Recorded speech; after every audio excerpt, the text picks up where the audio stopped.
그들을 깨우치라 라는 제목으로 하나님 말씀을 선포하도록 하겠습니다. 현대 사회의 최대 화두는 변화입니다. 많은 사람들이 변해야 산다, 회사에서도 혁신만이 우리 회사의 살 길이다, 또 변하지 않으면 죽는다라고 하는 말을 마치 입버릇처럼 달고 살잖아요. 이제 여러분, 이 변화라고 하는 것은 필수 사항이 아니라 우리 생존의 문제가 되었습니다. 자, 그렇다면 우리 그리스도인들에게 가장 중요한 화두는 무엇이 되어야 될까요? 여러분, 우리 그리스도인들은 전해야 사는 존재들입니다. 우리 한번 따라합시다. 우리는 전해야 사는 존재들이다. 내가 만난 예수 그리스도의 이 십자가 피 묻은 복음을 전해야 하는 거예요. 여러분, 그것이 우리의 존재 목적이고 궁극의 사명입니다. 놀라운 것은 우리가 이 사명을 감당할 때에 우리의 영혼뿐만이 아니라 우리의 전 삶이, 전 인생이 살아나고 회복되고 세워지는 역사가 일어난다라고 하는 거예요. 그래서 오늘 말씀을 통해서 다시 한번 우리 모두가 우리에게 주어진 이 궁극의 사명을 깊이 깨달아 알고 그것을 실천할 때 하나님의 기적과 같은 역사를 맛보게 되는 놀라운 시간 될 수 있기를 축복합니다. 자, 크게 두 가지로 살펴보겠습니다. 첫 번째는 하나님은 우리를 복음의 파수꾼으로 부르셨습니다. 우리 한번 따라할까요? 하나님은 우리를 복음의 파수꾼으로 부르셨습니다. BC 597년에 강력한 바벨론 제국의 느부갓네살 왕에 의해서 예루살렘이 침공을 당하지요. 즉위한 지 석 달밖에 되지 않았던 어린 유다 왕 여호와긴과 상류층 대부분이 바벨론 유수, 바벨론으로 포로가 돼서 비참하게 끌려가는 그런 일이 일어났습니다. 그 잡혀간 사람 중에서 청년 에스겔이 있었어요. 오늘 말씀을 지금 예언하고 있는 하나님 앞에 쓰임받은 이 에스겔이 있었습니다. 에스겔은 제사장 출신이었는데 포로가 된 지 4년 후에 바로 이 바벨론 현장에서, 그죠? 정말 에스겔이 그냥 이 포로된 자들과 함께 울고 있고 유린된 자들과 함께 그렇게 그 가운데 있었는데 그발 강가에서 성령께서 임하시자, 그죠? 하나님의 말씀이 임했다 그랬어요. 에스겔이 예언자로 부름을 받게 된 것입니다. 잡혀간 백성들은 하나님께서 예루살렘을 그냥 멍하게 내버려 두지 않으시겠지, 뭔가 역사를 일으켜 주시겠지, 아니야 이런 일이 벌어진 게 그냥 하나님이 실수하신 게 아닐 거야, 다시 돌아가게 될 거야, 뭐 이런 상황 가운데 있었습니다. 기대를 가지고 있었어요. 하지만 에스겔의 예언이 무엇이었냐면, 에스겔은 이 이스라엘 너희들의 범한 죄악이 너무나 극심하기 때문에 너희의 이 죄악으로 말미암아 예루살렘이 철저히 유린되고 철저하게 파괴될 때까지 하나님의 심판이 그치지 않을 것이라고 예언을 합니다. 그 예언의 내용이 에스겔서 1장부터 32장까지 이어지게 되잖아요. 총 이제 에스겔이 1장부터 48장까지 이어지게 되는데 무려 32장에까지 계속 예루살렘이 짓밟히게 될 것이다, 너희의 죄악이 이런 것이다 고발하는 내용이 나오게 되고, 그 이후에야 우리가 잘 아는 37장에 당도하게 되면 마른 뼈 환상을 보게 되고 다시 하나님의 부흥이 임할 것을, 회복의 역사가 임하게 될 것을 또 이제 예언을 하게 되잖아요. 아무튼 긴 장에 걸쳐서 너희가 철저히 짓밟힐 것이다 예언을 하게 됩니다. 바로 그 척박한 시대에 하나님께서는 이 에스겔을 포로로 끌려온 이스라엘 백성들을 깨우는 자로 세우신 거죠. 자, 17절 말씀이 예루살렘을 향해서, 그죠? 이스라엘 백성들을 향해서 경고하는 자로, 예언하는 자로 에스겔을 부르신 특별한 사명을 보여주시는 거예요. 자, 우리 17절 말씀이 핵심 구절인데 우리 다 같이 한번 읽도록 하겠습니다. 시작. 인자야, 내가 너를 이스라엘 족속의 파수꾼으로 세웠으니 너는 내 입의 말을 듣고 나를 대신하여 그들을 깨우치라. 아멘. 여기서 이제 파수꾼이라고 하는 단어가 중요한데 영어로는 watchman. 이 파수꾼이란 과연 어떤 존재를 말하는가? 이 파수꾼은 히브리어로 초페라고 하는 단어인데 원형은 차파입니다. 이 초페의 뜻은 날카로운 눈으로 보는 사람, 예리하게 상황을 감찰하고 예리하게 음성을 듣고 반응하는 사람을 말하는 거예요. 자, 그렇다면 파수꾼이 지닌 사명은 무엇인가? 당시 이제 성벽에 보면은 높은 망대가 있었죠. 성벽 위에 세워진 높은 망대 위에 이 파수꾼이 서서 주변의 상황들, 동태를 계속 이렇게 주시를 하는 겁니다. 워치맨, 말 그대로 와치하고 있는 거죠. 그러다가 혹시라도 이제 적군이 침입해 오면은 재빨리 이를 이제 인지를 하고는, 그죠? 이제 군사들에게, 그리고 이제 왕과 이제 장군들에게 이 사실을 빨리 고지를 하고 어떻게 해서든지 빨리 대비 태세를 취하도록 만들어야 되는 거예요. 우리 군대 갔다 온 분들은 아시겠지만, 그죠? 딱 상황병이 딱 보고 있다가 화스트 베이스 그러면은 그랬거든요. 우리가 막 머리를 감다가도 샴푸가 줄줄 흘러내리는데도 막 뛰어나가야 돼요. 군대는 5분 대기 막 이러면서 막 뛰어나가야 되거든요. 마치 그런 것과 같이 그죠? 파수꾼이 계속 예의주시하다가 상황을 알리고 대비 태세를 갖추도록 만드는 그런 사람이었던 것입니다. 자, 그렇다면 이스라엘의 영적인 파수꾼으로 세움을 받은 에스겔이 해야 될 일이 무엇이었는가? 계속 이스라엘 백성들의 영적인 상황을 살피고 또한 하나님의 음성이 어떻게 임할 것인지 예의주시하면서 그 하나님의 음성을 듣고 하나님을 대신해서 이스라엘 백성들을 깨우치는 것이었습니다. 그러니까 이스라엘 백성들의 영적 상황은 당시에 패역한 백성이었잖아요. 이들의 죄악 때문에 이런 바벨론 유수가 일어나게 된 것 아니겠습니까? 그죠? 이 패역한 백성들의 상황을 살피고 그리고 거룩하신 하나님의 존전에, 그죠? 그 사이에 서서 말씀으로 이 패역한 백성들을 하나님의 음성으로 깨워야 되는 거예요. 일어나라고.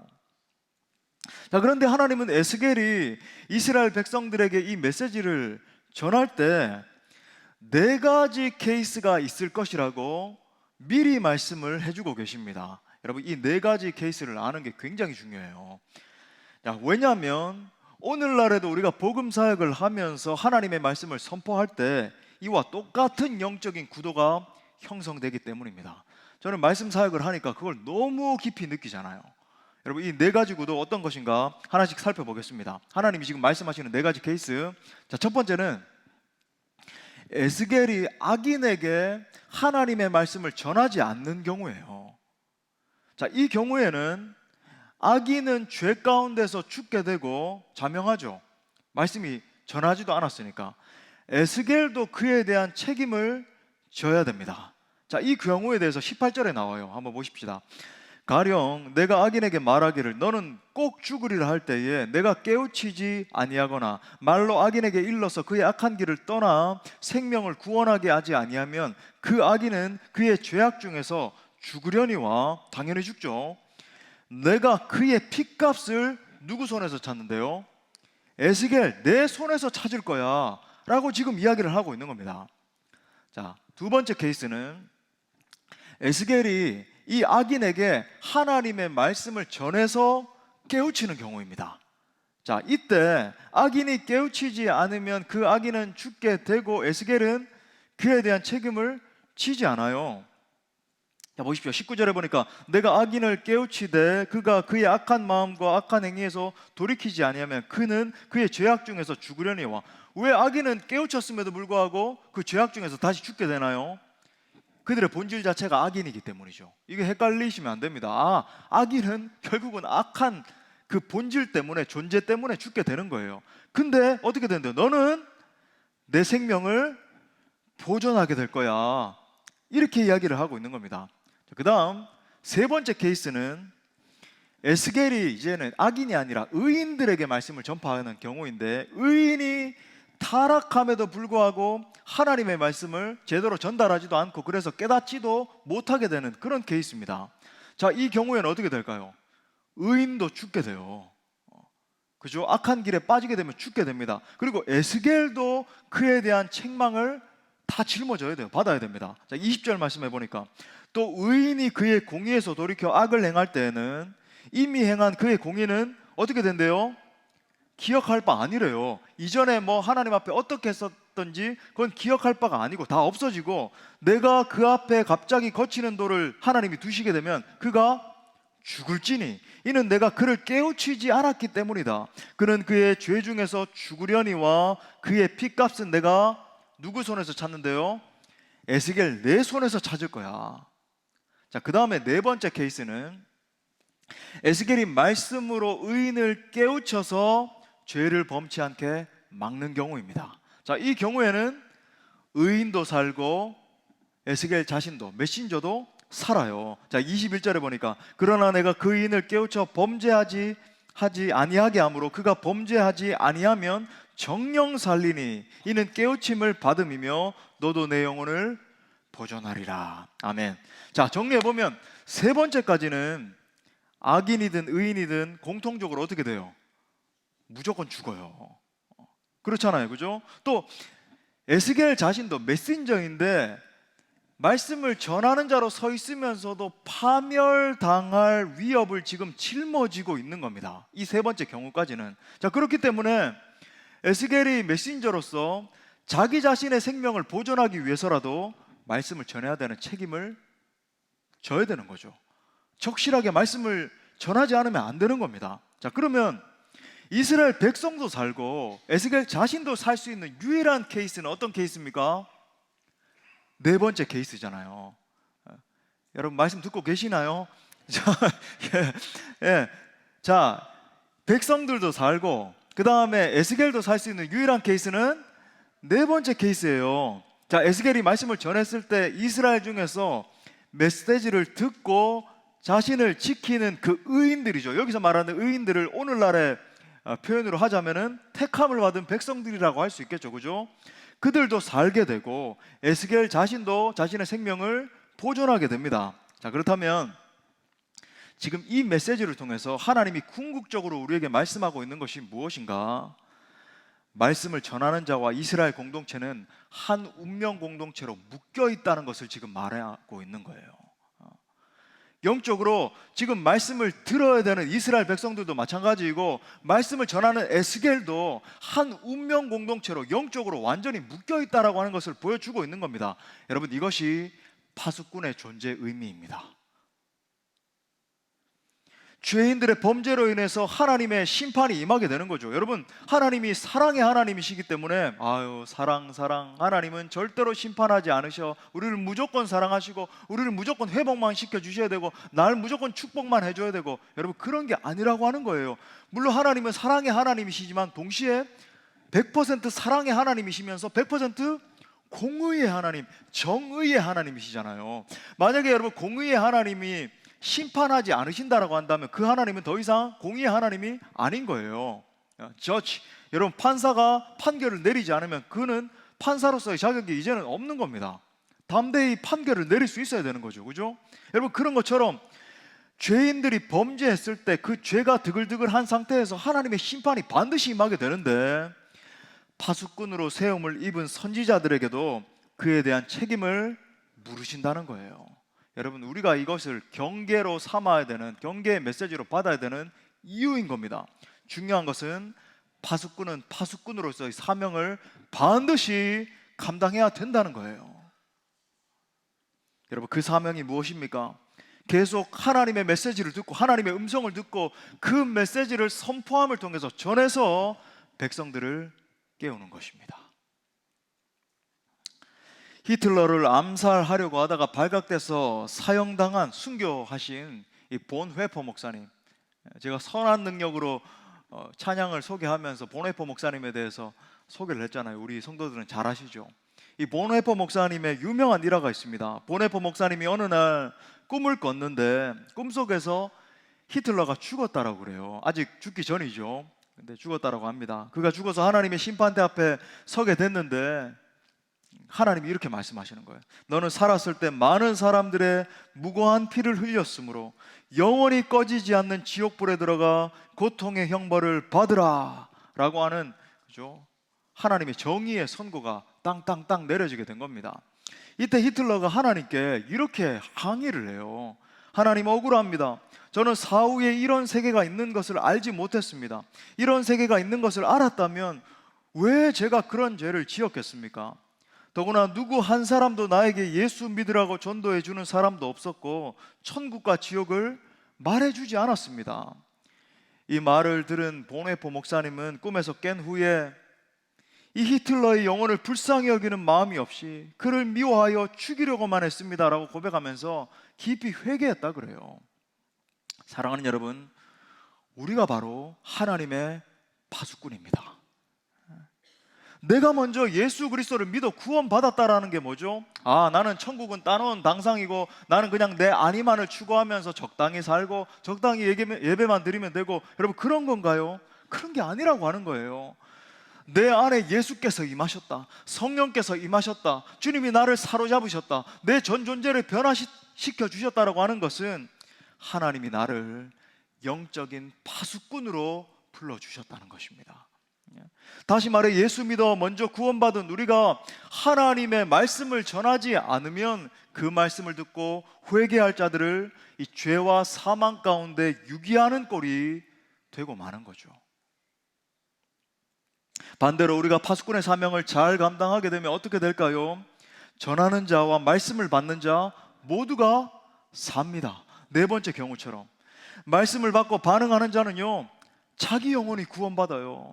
생각만 해도 너무나 영광스럽잖아요, 그죠? 우리가 행축에도 초대하고 평소에도 전도를 하지만 그 영혼이 주님 앞에 와서 회개하고 예수님을 믿을 때 정말 이 세상에 그 어떤 것보다 행복하고 감사하고 감격이 있고 그 영혼이 구원받는 역사가 일어나잖아요. 또 여러분, 복음을 전하는 사람도 자기 영혼이 살아요. 왜? 사명을 감당했기 때문에. 더불어서 하나님이 더하시는 놀라운 축복도 받아 누리게 됩니다. 그것이 마태복음 6장 33절의 원리 아닙니까?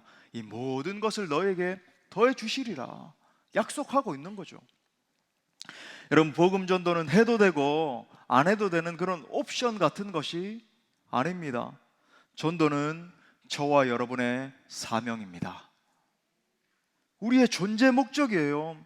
우리가 전하기 시작할 때, 그죠? 인자야 말씀을 전하라고 말씀하시는 이 말씀에 순종해서 선포하기 시작할 때 복음을 듣고 반응하는 그 영혼도 살 수 있고 결국은 나도 사는 거죠. 최근 어떤 경영학 베스트셀러 책을 읽었습니다. 저자가 아주 유명한 요식업계 이 경영자이시고 경영 교육가이신데, 제가 이 말만 해도 그 책 나도 알아요, 이런 분들이 계실 수 있을 것 같아요. 그분이 하는 말이 본질에 집중해야 된다는 거예요. 어쩌면 뭐 당연한 말이겠지만 이분이 아주 탁월한 또 분이기 때문에 굉장히 설득력이 있어요. 본질에 집중해야 된다. 기업이 쇠락 궤도로 진입할 때 일어나는 첫 번째 현상이 뭐냐면 기업의 리더가 집중력을 잃어버리는 것입니다. 기업 리더가 뭐 취미에 빠지고 명예, 인기, 뭐 유명 인사들 만나가지고 이렇게 자기가 어떤 존재가 된 것처럼 이렇게 누리고 이런 것에 치중하기 시작하는 거죠.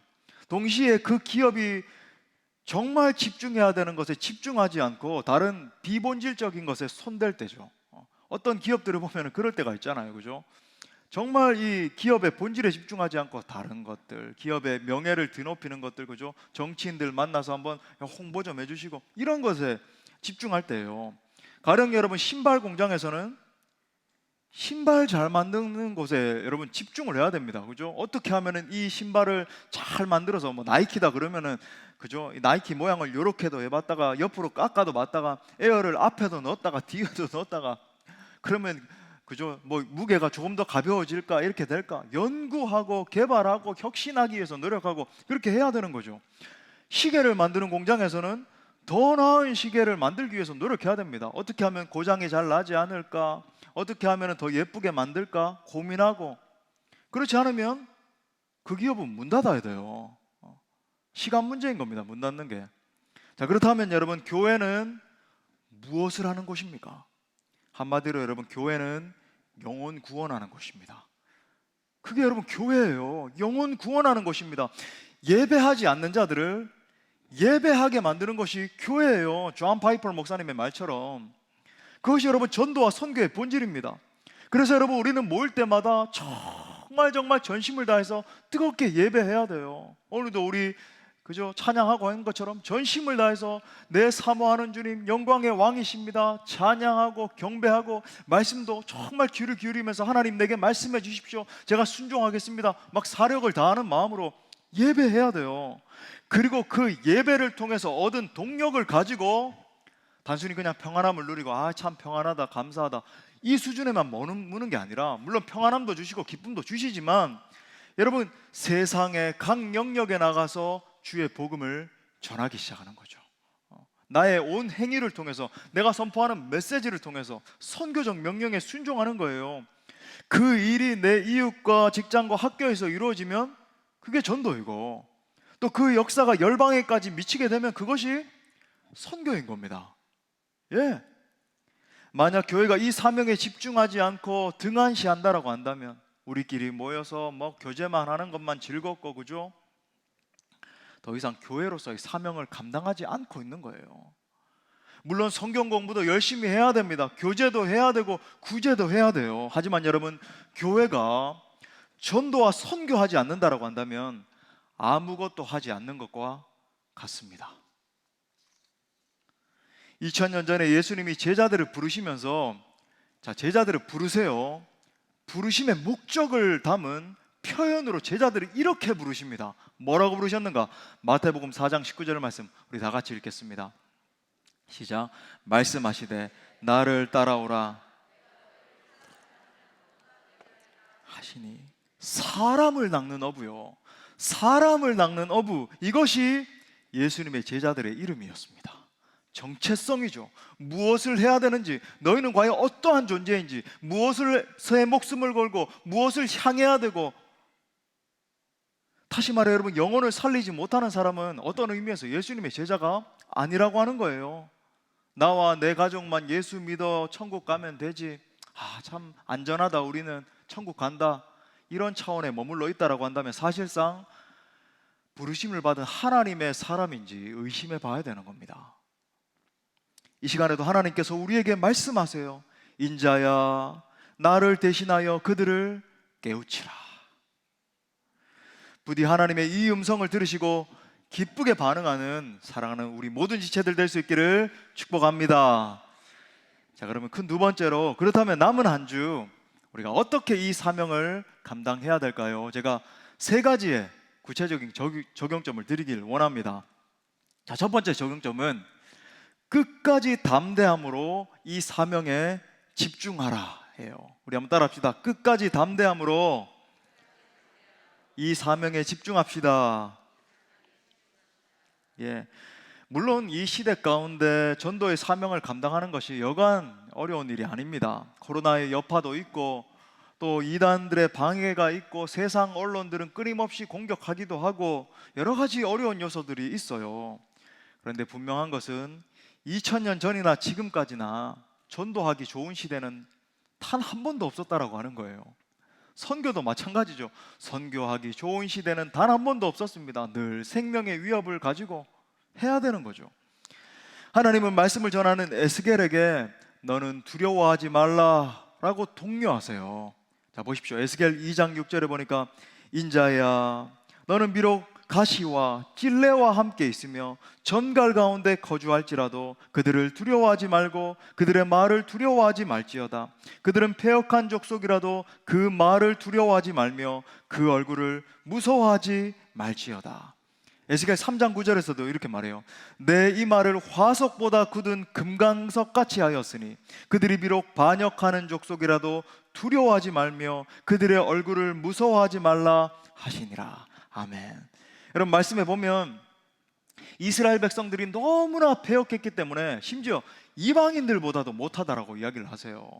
그것이 여러분 에스겔서 3장 4절부터 11절 말씀의 내용 아닙니까? 여러분, 이 상황에서 말씀을 전하는 것 얼마나 어려운 일이었을까요?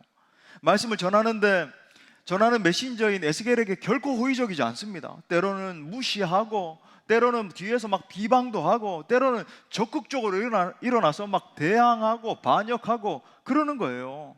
왜냐하면은 그들이 듣기 싫어하는 회개의 메시지를 에스겔이 전하기 때문이죠.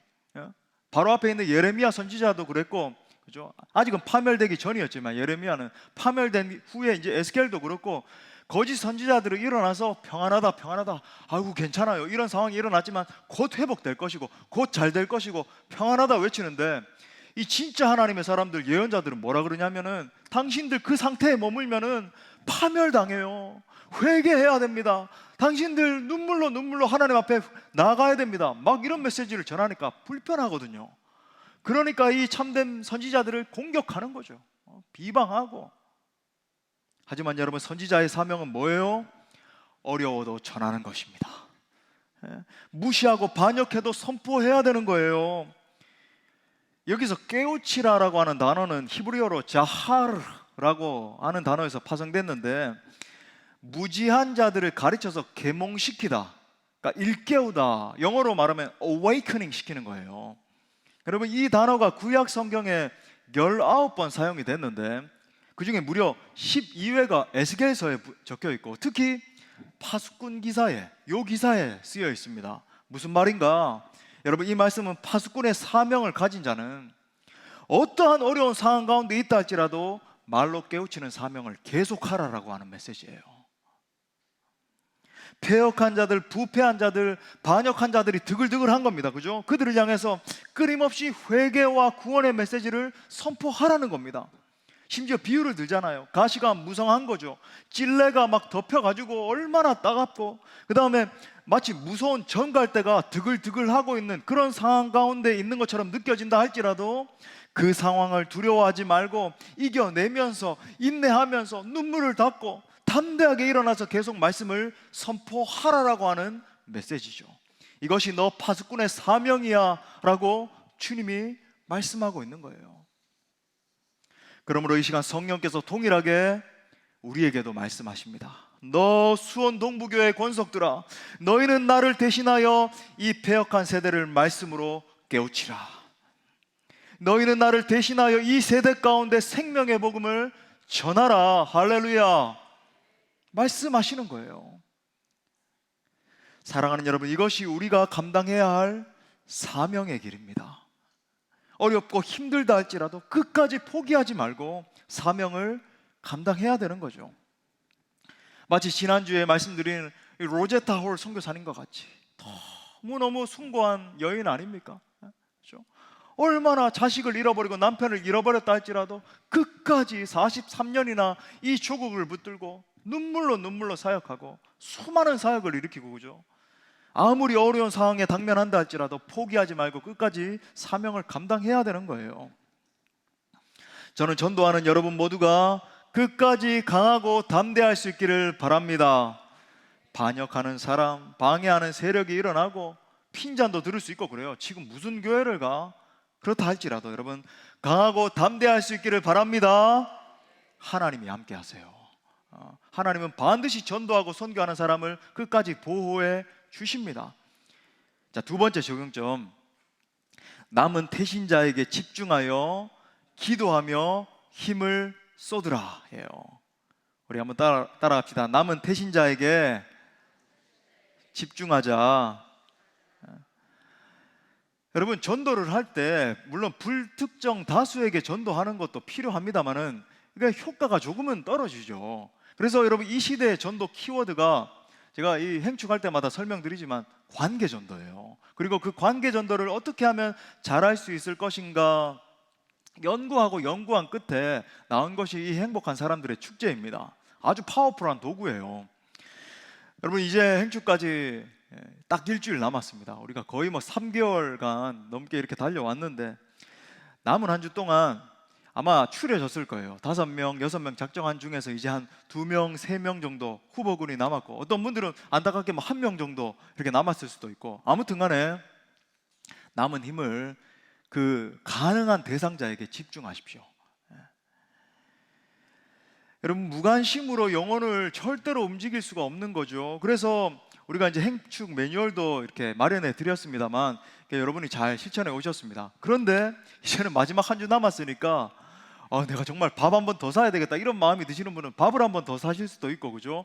여러분이 할 수 있는 최선의 지혜를 한번 짜내 보세요. 그리고 초청장 청중하게 이렇게 전달하면서 우리 한번 꼭 오라고. 무엇보다 필요한 게 사랑의 섬김입니다. 그리고 사랑을 느끼면 움직이게 되는 거예요.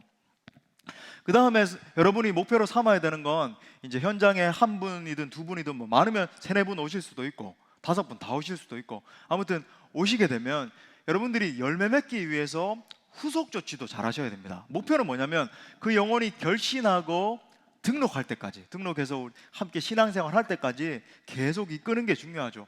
실제로 그런 열매들이 있습니까? 우리 공동체에는 그런 열매들이 정말 많이 계세요.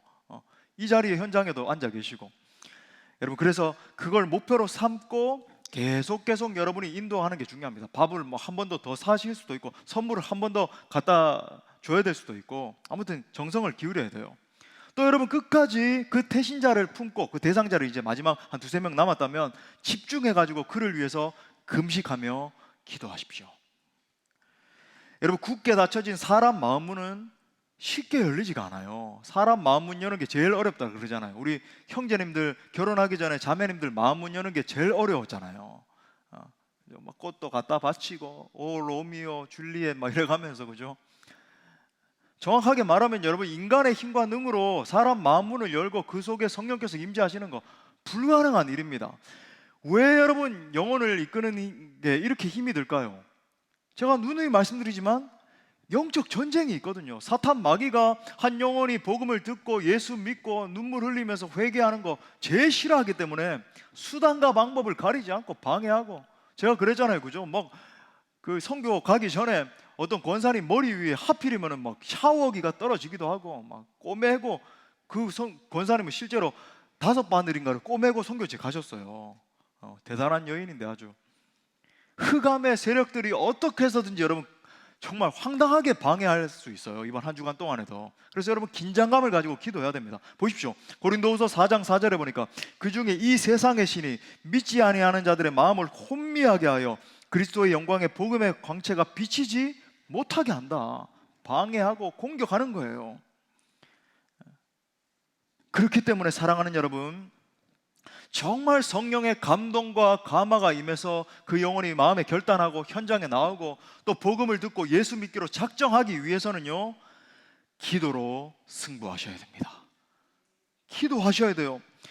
사랑의 섬김이 부담으로 여겨지지 않고, 왜 이렇게 부담스럽게 이렇게 하십니까? 이렇게 다가오는 게 아니라 정말 감동으로 다가오기 위해서는 성령 하나님의 역사가 절대적으로 필요해요. 제가 여러분 늘 매주마다 말씀을 증거할 때도 떨면서 기도하면서 나가거든요. 저는 매주마다 정말 하나님 앞에 떠는 마음으로 합니다. 물론 뭐 섰을 때는 담대히 증거하죠. 근데 하나님 앞엔 긴장해요. 왜 그런가? 성령 하나님이 역사해 주셔서 메시지가 여러분들의 심령골수를 찔러 쪼개기 위해서는 제 미사여구와 저의 뭐 화려한 언변과 이런 걸로 불가능하다라고 하는 것을 알기 때문에 성령님의 역사를 구하는 거예요. 여러분도 마찬가지입니다, 그죠? 저 불쌍한 영혼을 하나님 이번에 한번 터치하여 주옵소서. 성령님 도와주십시오. 금식하면서 기도하십시오. 여러분 쉽게 물러서거나 포기하지 않고 정말 금식하면서 끝까지 최선을 다하면 반드시 하나님이 역사해 주실 것입니다. 자, 마지막 3번째 적용점. 이거 어쩌면 당연한데 최종적으로 교회에 데리고 와서 복음을 듣게 해야 됩니다. 우리 한번 따라합시다. 복음을 듣게 해야 한다. 예, 이제 사귐 플러스 열심히 달려와서 이제 6월 4일 날, 다음 주 당일 날 우리가 그 영혼을 모시고 와서 복음을 듣게 해야 돼요. 우리가 정말 막 기획부터 하면 거의 한 5개월을 달려왔습니다. 기획하고 고민하고 준비하고. 왜 이렇게 우리가 물질을 드리고 시간을 드리고 기도한 이유가 뭡니까? 바로 이것 때문이에요. 왜? 그 영혼이 복음을 들어야 영적 신분이 바뀌는 역사가 일어나기 때문이에요. 우리가 할 일은 사랑으로 섬기면서 복음을 듣게 하는 데까지. 제가 이제 행축하기 직전에 늘 이 말씀 드립니다. 혹시 여러분 당장 열매를 맺지 못했다고 해서 실망하거나 절대 좌절하지 마십시오. 전도는 뭐와 같다 그랬죠? 벽돌 쌓는 것과 같아요. 전도라고 하는 건 벽돌을 이렇게 하나씩 쌓는 것과 같습니다. 혹시 이번에 내가 모셔오지 못했습니다, 나는 실패했어, 나는 어떻게, 이렇게 느끼지 마시고 이번에 최선을 다했으면 그걸로 좋게요. 그리고 또 현장에 왔음에도 불구하고 결신하지 못했다라고 할지라도 여러분 계속 씨를 뿌리면 언젠가는 열매 맺게 되어 있습니다. 조지 뮬러가 사랑하는 친구 전도를 위해서 50년 동안 기도를 했고, 조지 뮬러가 죽기 사흘 전에 그 친구가 예수 믿고 구원받는 역사가 일어났잖아요. 저희 이모부도 제가 말씀드렸죠. 정말 우리 이모부 살아 계실 때 완고하게 복음을 거부하던 분, 이가셨는데, 이씨 집안에 우리는 양반이기 때문에 하면서 족보를 갖다가 집에 가면 족보가 한 100몇 권쯤 있고 명절 때마다 갓 쓰시고 뭐 이런 분이셨거든요. 아무리 이모부 복음을 믿으셔야 됩니다, 예수님 믿으셔야 됩니다 전해도 안 되고, 저희 어머니도 전하고 이모도 전하고 해도 안 믿으셨던 분인데, 여러분 평생을 노력한 끝에 돌아가시기 여러분 1년 전에 제가 유학 시절에 전화로 간곡하게 여러분 복음을 전했는데 예수님 영접하시고 사도신경 주기도문 다 외우시고 천국 가셨어요. 예. 여러분 포기하지 않고 계속해서 영적인 벽돌을 쌓다 보면 그것이 완성되는 날이 오게 될 것입니다. 자, 그렇기 때문에 여러분 우리는 그 영혼이 복음 앞에 나와서 엎드리는 역할을 돕는 역할까지 하면 되는 거예요. 역사는 하나님이 하시는 것이고, 그러면 그 영혼이 목사님 계속 주저하는데 어떻게 해야 되나요? 마지막 순간까지 우리 예수님 말씀하신 것처럼 강권해서라도 듣게 해야 되는 겁니다. 내 집을 채워야 되는 거예요. 제 말씀 말하잖아요. 화도 내보고, 그죠? 더 주저하면 마치 소돔과 고모라 성에 당도한 이 아브라함의 조카 롯에게 임한 천사의 행동처럼 롯아 손목을 붙들고, 그죠? 여기서 지금 빠져나가지 않으면 유황불이 내려서 너 심판받게 돼, 죽게 돼, 반드시 나가야 돼, 막 사력을 다해서. 여러분 롯이 만약에 그 순간에 빠져나가지 않았으면 어떻게 됐을까요? 창세기 19장 17절에 보십시오. 그 사람들이 그들을 밖으로 이끌어낸 후에 이르되 도망하여 생명을 보존하라, 돌아보거나 들에 머물지 말고 산으로 도망하여 멸망함을 면하라. 끝까지 포기하지 말고 강건할 수 있기를 바랍니다.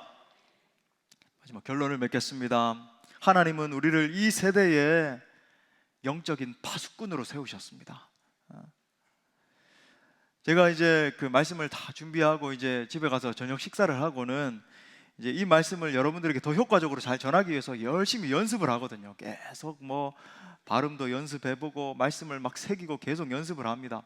그러면서 어제 밤에 에스겔서를 1장부터 쭉 읽기 시작했어요. 에스겔서에서만 여러분 특징적으로 다른 선지자들에게 그렇게 말하지 않았는데, 에스겔에게 인자야, 인자야 그러잖아요. 인자야 내 말을 들으라, 인자야 이렇게 하라. 근데 그게 우리 공동체에게 말씀하시는 메시지로 들리는 거예요. 너 수원 동부교회야. 그리고 저에게 하시는 메시지로 들리는 겁니다. 인자야, 나를 대신해서 말씀을 전하라. 나를 대신해서 내 음성을 전달하라. 그런 우리를 향한 하나님의 음성이 바로 이거예요. 인자야, 내가 너를 이스라엘 족속의 파수꾼으로 세웠으니 너는 내 입의 말을 듣고 나를 대신하여 그들을 깨우치라. 사람들이 듣든지 안 듣든지, 여러분 에스겔서 쭉 읽어보면 듣든지 안 듣든지 그러거든요. 예, 듣든지 안 듣든지 우리는 복음을 전하는 것입니다. 심지어 사람들이 핍박하고 조롱한다 할지라도, 그죠? 가시가 있는 것처럼, 찔레가 있는 것처럼 막, 그죠? 막 드글드글하는 벌레들이 가득하고 공포가 느껴지고 위협을 가한다 할지라도 우리는 선지자의 마음으로 눈물로 하나님의 메시지를 선포해야 되는 거예요. 여러분 거기에 계시면 안 됩니다. 피난처 되시는 하나님께로 피하셔야 됩니다. 하나님을 바라보십시오. 막 선포하고 잡아 끌어야 되는 거죠. 시편 2편 12절 말씀에서 이렇게 말해요. 그의 아들에게 입 맞추라. 그렇지 아니하면 진노하심으로 너희가 길에서 망하리니 그의 진노가 급하심이라. 여호와께 피하는 모든 사람은 다 복이 있도다. 누구든지 그의 아들 예수를 만나는 자만이 구원을 받게 될 것입니다. 이것이 우리가 전해야 되는 메시지죠. 이야기 하나만 하고 마치겠습니다. 한 신실한 기독인 CEO에게 말 못할 고민이 있었습니다. 전도가 무척 어렵다라고 하는 거예요. 회사 동료들과 업무적인 대화도 잘하고 아주 나이스한 CEO로 이렇게 알려져 있었는데 쭈뼛쭈뼛하면서 한 번도 복음을 전하지를 못한 거죠. 그러던 어느 주일 예배 후에 내가 정말로 이번에는 복음을 전해야 되겠다, 그런 생각이 들었습니다. 다음날 월요일날 이제 업무를 다 마친 후에 조용히 기도하는 중에 내가 함께 있는 저 비서에게, 내 비서에게 복음을 전해야 되겠다, 이렇게 결단을 했어요. 먼저 교회에 다니고 있는지 물어봤습니다. 비서가 깜짝 놀란 표정으로 왜 그런 질문을 하냐고 이렇게 반문을 했어요. 그래서 좀 더 담대한 마음을 가지고 예수님 믿어야지만이 반드시 구원을 받을 수 있습니다. 이렇게 해야 교회에 가야 됩니다. 예수 십자가가 이런 것이고 부활이 이런 것이고 막 이렇게 설명하고 전했습니다. 이 이야기를 들은 비서가 이렇게 대답했다라고 그래요. 제가 사장님을 모신 지 15년이 흘렀습니다. 그동안 저에게 한 번도 전도를 하지 않으시기에 저 같은 존재는 예수님을 믿을 수 없나 보다 생각했습니다. 오늘 이렇게 제게 귀한 시간을 내주셔서 정말 감사합니다. 저도 다음 주일부터 교회에 나가겠습니다. 여러분, 이것이 우리의 한계입니다.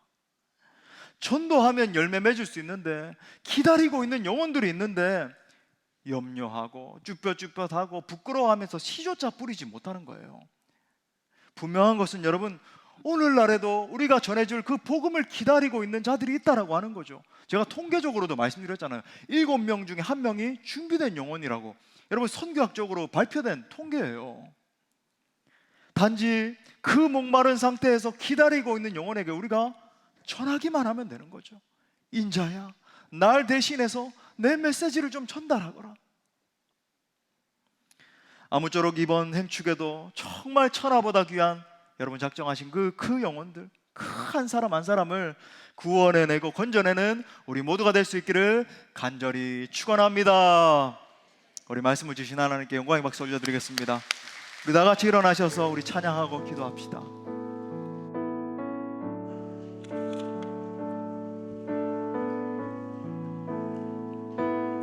우리가 선포할 그 이름 예수 그리스도, 우리 찬양합시다. 내 구주 예수님, 주 같은 분 없네. 내 평생에 찬양하리 놀라운 주의 사랑을. 우리의 위로자가 되시며 위로자 되시며 피난처 되신 주님, 나의 영혼 온 맘 다해 주를 경배합니다. 온 땅이여 온 땅이여 주님께 외쳐라. 능력과 위엄의 왕 되신 주,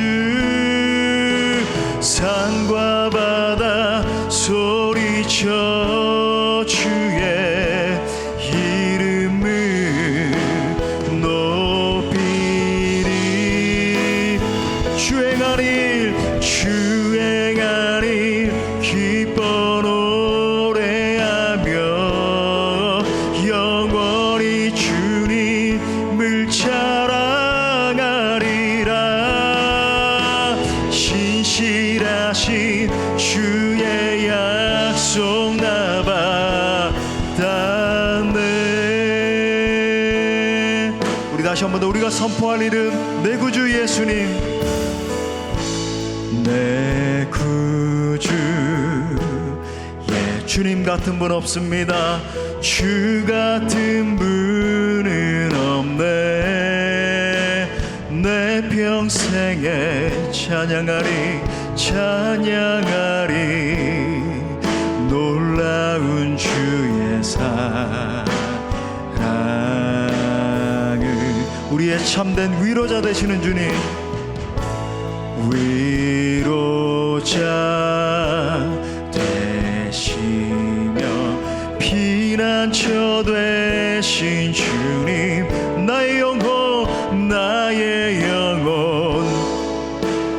온 맘 다해 주를 경배합니다. 우리 두 손 높이 들고 온 땅이여 주님께 외쳐라. 하나님 그렇습니다. 능력과 위엄의 왕